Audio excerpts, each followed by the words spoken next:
जय अम्मा काली की भक्तों, आप सभी लोग कैसे हैं। अम्मा काली आप सभी को ढेर सारी खुशियां दे और सभी की मनोकामना पूर्ण करे। भक्तों, जिस विषय पर आज बोलने वाली हूँ, बोलने की ज़रूरत होनी नहीं चाहिए। अगर हम अपनी अम्मा काली को, अपनी माँ को थोड़ा सा भी जानते हैं, उनका सम्मान करते हैं, उनकी पूजा करते हैं या उनके प्रति भाव दिखाते हैं। माँ एक ऐसा शब्द है भक्तों, जिसे हमने एक बार अपने मुंह से निकाला तो समझिए बिगड़े काम बन गए। वो झट से हमारे सामने आकर खड़ी हो गई। वो चाहे हमें अपने कोख से जन्म देने वाली हमारी अम्मा हो या अम्मा काली हो, दोनों ही अपनी संतानों पर आँच नहीं आने देती हैं। हमारे संपूर्ण जीवन के इर्द गिर्द घूमने वाली हमारी माँ होती है, जन्म से लेकर मरणोपरांत तक। चाहे हमें पीड़ा हो तो माँ याद आती है, कहीं बाहर से घर में प्रवेश करें तो माँ सबसे पहले याद आती है कि माँ कहाँ है। भक्तों, कभी डर भी लगे तो पिता नहीं, माँ ही निकलता है मुंह से। सम्मान हम जितना कोख से जन्म देने वाली का करते हैं, उतना या उससे कहीं ज़्यादा हमें कोख में भेजने वाली जगत माता का करना चाहिए। वो खुद पृथ्वी पर आ न सकी, इसलिए अपने जैसे ही किसी प्यारी सी माँ को हमारे लिए चुनती हैं। हर रिश्ते हमारे लिए कहीं ना कहीं बन जाते हैं भक्तों, चाहे वो मामा का हो, किसी को भी मामा बना लिया, चाचा का हो चाचा बना लिया, भाई बन जाता है, बहन बन जाती है, लेकिन माँ किसी को नहीं कह सकते। और कहते भी हैं तो सोचते हैं मेरी माँ जैसी, जिसे माँ का दर्जा दे सकूं, वो जगत माता ही है, जिसे सिर्फ हम माँ कहते हैं अपनी माँ के बाद। भक्तों, अम्मा काली के प्रति समाज में बड़ी गलत भ्रांतियां फैली हैं कि अम्मा काली मदिरा का सेवन करती हैं, मांस का सेवन करती हैं। मैं उन सभी लोगों से कहना चाहती हूँ कि लानत है ऐसे लोगों पर जो मेरी अम्मा काली को ऐसा कहते हैं, ऐसा सोचते भी हैं। भक्तों, बहुत गूढ़ रहस्य है जिस पर किसी ने ध्यान ही नहीं दिया कि शास्त्र में लिखा क्या है। जब पृथ्वी और स्वर्ग में हाहाकार मच गया था, चंड मुंड से, शुंभ निशुंभ से, रक्त बीज से और न जाने कितने दैत्यों से, जब सभी देवतागण कभी कभी अपने कार्य में व्यस्त रहते थे, तब उन्होंने सोचा अपनी पत्नियों की सदैव रक्षा कहाँ तक करता रहूंगा। क्योंकि सारी देवियां, जब दैत्य लोग, राक्षस लोग आक्रमण करते थे तो परेशान हो जाती थी और अपने अपने पति हमारे भगवान के पास पहुंच जाती थी कि कुछ करिए, वो दैत्य ऐसा कर रहा है, वो राक्षस ऐसा कर रहा है। स्वर्गलोक में सभी माताओं के पास लड़ने की अपनी शक्ति थी, सक्षम थी, परंतु लड़ नहीं सकती थी, क्योंकि माताएं भोली थीं बहुत और अत्यधिक सुंदर और कोमल भी थी, तो नारी ही। ये परेशानी चली आ रही थी, जिसके चलते ब्रह्मा विष्णु महेश तीनों बहुत चिंतित रहते थे, चाहे वो पार्वती माता के लिए हो या लक्ष्मी माता, ब्रह्माणी के लिए। ये चिंता बढ़ती जा रही थी। तब इसका हल नारायण ने, विष्णु भगवान और शिव जी ने निकाला था। और उस समय हद पार हो गई थी, जब चंड मुंड और रक्त बीज का आतंक फैला। तब विष्णु और महेश यानी कि हमारे शिव जी के कहने पर आदि शक्ति दुर्गा पार्वती माता ने महाकाली का रूप धारण किया था। और ये रूप अम्मा काली का इतना भयंकर था कि देवी देवता से लेकर पशु पक्षी यक्ष गंधर्व नर नारी सबके लिए कपाने वाला था। भक्तों, अति भयंकर रूप, जिसकी कोई सीमा नहीं, जिसका कोई अंत नहीं, जो ये नहीं देखती थी कौन है सामने। अति विकराल रूप था अम्मा काली का। जब अम्मा काली रक्त बीज का वध कर रही थी, तब उन्होंने अपने दो रूप धरे, जिसे चंडी और काली कहा गया। रक्त बीज का वध करती अम्मा और हजारों रक्त बीज खड़े हो जाते थे फिर से। एक को मारती थी, फिर दूसरा खड़ा हो जाता था, दूसरे को मारती थी, तीसरा खड़ा हो जाता था। तब उन्होंने एक युक्ति निकाली कि ये ऐसे तो मरेगा नहीं, इसके लिए इसी की भाषा में मुझे जवाब देना पड़ेगा।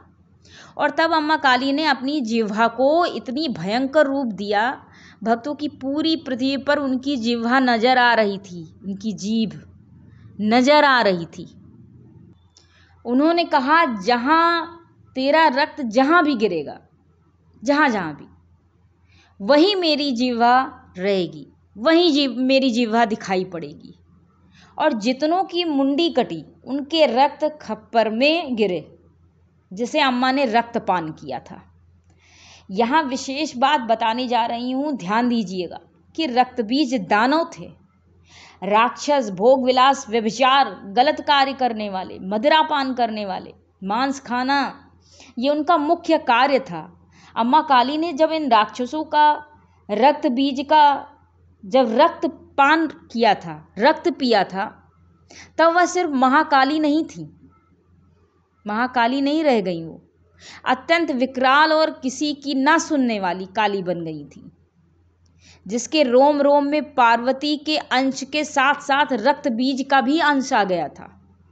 उदाहरण देकर समझाती हूँ। जैसे आपका डीएनए आपके माता पिता से मैच करता है और आपके लक्षण, बात करने का तरीका, आवाज़ कुछ कुछ माता पिता से मिलता जुलता है। बहुत लोग कहते होंगे परिवार में तो बिल्कुल अपने पिता की तरह, बिल्कुल अपनी माता की तरह बोलता है। ठीक वैसे ही रक्त बीज का रक्तपान कर अम्मा काली भी हो गई थी। उन्होंने अपना धैर्य, अपनी सीमा, ममता सब खो दी थी, जिसका परिणाम था कि उन्होंने कई देवता गण को भी आहत किया था भक्तों, अनजाने में। और सुध-बुध अपनी खो बैठी थी। वो विष्णु भगवान को भी भूल गई थी, वो शिव को भी भूल गई थी। यही कारण था कि उस समय भगवान भोलेनाथ को धरा पर लेटना पड़ा, पृथ्वी पर, और अम्मा काली का पांव उनके शरीर पर पड़ा। क्या आज के समय में कोई विवाहित स्त्री अपने पति के शरीर पर पांव रखेगी? नहीं ना। फिर अम्मा काली जगत जननी ऐसा कैसे कर सकती थी? क्योंकि वो अपनी सुध बुध खो बैठी थी, अपना आपा खो बैठी थी। वो अपने में थी ही नहीं, वो पार्वती नहीं थी, वो काली भी नहीं थी। वो उनका रक्त बीज से मिश्रित रूप था भक्तों। उसकी लोगों ने पूजा करनी शुरू कर दी और रक्त बीज जैसा समझकर मदिरा, रक्त और मांस चढ़ाने लगे। जब वो सब कुछ भूल गई थी, अपने पति को भी भूल गई थी, तब का रूप लोगों ने चुना, खिलवाड़ बनाकर पूजन किया, रक्त, मांस, मदिरा चढ़ाकर। ये गलत है, ये भ्रम फैलाया गया, ये लोगों के द्वारा भ्रम फैलाया गया। मैं सभी काली भक्त से पूछती हूँ, बहुतों को अम्मा काली ने दर्शन दिए होंगे, बातें करती होंगी, विचार देती होंगी। कोई एक भी मनुष्य कमेंट बॉक्स में ये लिखकर बता सकता है कि माँ ने उनसे रक्त की मांग की, मांस की मांग की, या कभी मदिरा की मांग की? अरे जब हम अपनी माँ को कभी जहर नहीं दे सकते, कभी मदिरा नहीं दे सकते, बताइए कभी ग्लास में हम अपनी माँ को मदिरा दे सकते हैं भक्तों कि लो माँ पी लो? तो जगत जननी को आखिर क्यों उन्हें लोग ऐसा करते हैं उनके साथ? मां मानकर पूजा करोगे, उसके बाद मदिरा चढ़ाओगे, मांस चढ़ाओगे। मैं भी मानती हूं कि कुछ लोग ऐसी पूजा करते हैं, तांत्रिक वगैरह, अम्मा काली को जल्दी प्रसन्न करने के लिए, जल्दी सिद्धि पाने के लिए एवं उनकी विकराल शक्ति का प्रयोग करने के लिए। यहां एक बात जरूर कहूंगी कि जो लोग ऐसी पूजा करते हैं, उनके लिए क्या एक माँ और संतान का भाव उत्पन्न हो पाता है? कभी उत्पन्न हो पाएगा? आप बताइए। समाज में ये भ्रांतियां फैलाई गई ताकि साधारण जनमानस अम्मा काली की पूजा ना कर पाए, घर में कोई फोटो ना रखे कि माँ तो बहुत विचित्र है, उनकी पूजा बड़ी विचित्र है। अगर उन्हें यही पसंद होता, मांस या मदिरा, तो साधारण जनमानस के घर बेटियों या बहुओं को, बालकों को अम्मा काली अपनी ऊर्जा क्यों प्रदान करती, अपनी सवारी क्यों प्रदान करती भक्तों? चाहे वो ब्राह्मण की कन्याएं हों, ठाकुरों की, वैश्य या शूद्रों की कन्याएं या बहुएं हों, क्यों अपनी ऊर्जा प्रदान करती, क्यों अपनी सवारी देती? वो सिर्फ तांत्रिकों को ही अपनी ऊर्जा देती, सिर्फ तांत्रिकों के घर ही अपना चयन करवाती?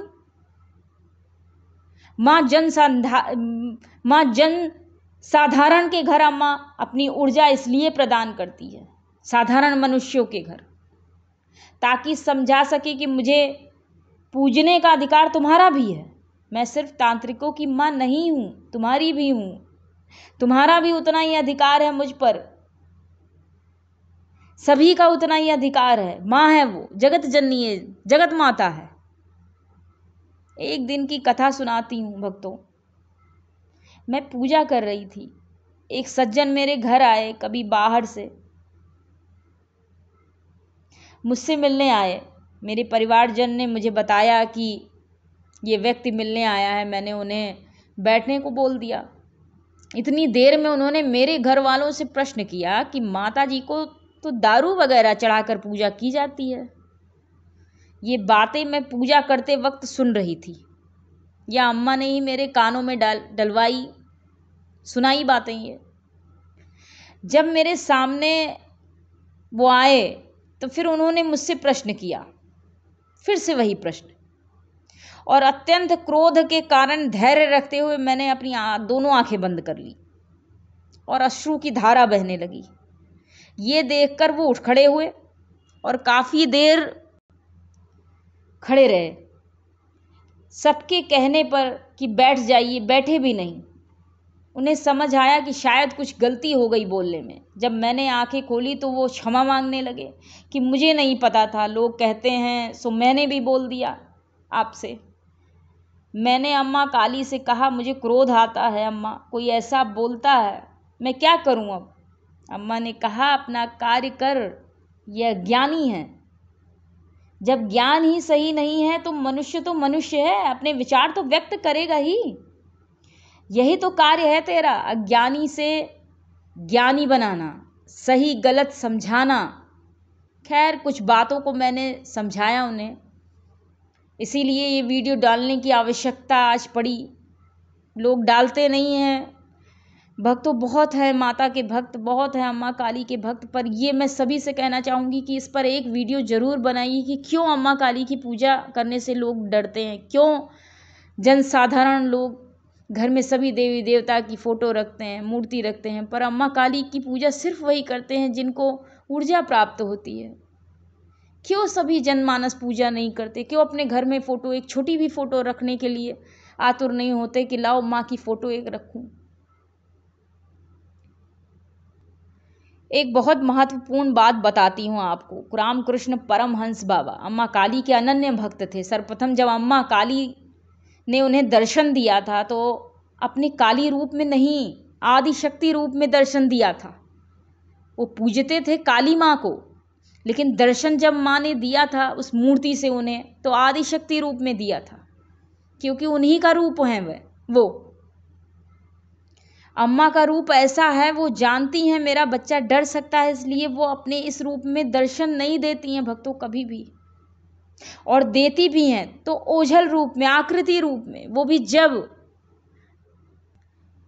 आपका तपोबल बहुत ऊंचा हो जाए कि आप उन्हें खुली आंखों से देख पाएं, आप डरे नहीं। ऐसा मस्तिष्क आपका, आपके भाव ऐसा वो बना देती हैं, ऐसा कर देती हैं कि आप उन्हें खुली आंखों से देख पाएंगे, बात कर पाएंगे। नहीं तो वो स्वप्न दर्शन देती हैं। कन्या रूप में ज़्यादा दर्शन देती थी वो परमहंस बाबा को भी। आपकी क्षमता इतनी हो जाए कि आप अपनी आंखों से अम्मा काली को देख पाएं, ऐसा तपोबल आपका जब बहुत आप पूजन करते हैं तब होता है। इससे पहले वो आपको आकृति रूप में दिखती हैं, जरूर आपको दिखेंगी। जिसके ऊपर सवारी आती है उसने, बहुत लोगों ने, उन लोगों ने दर्शन किया होगा, ऐसा नहीं है। लेकिन ये संभव हो पाता है जब आपका तपोबल बहुत हो।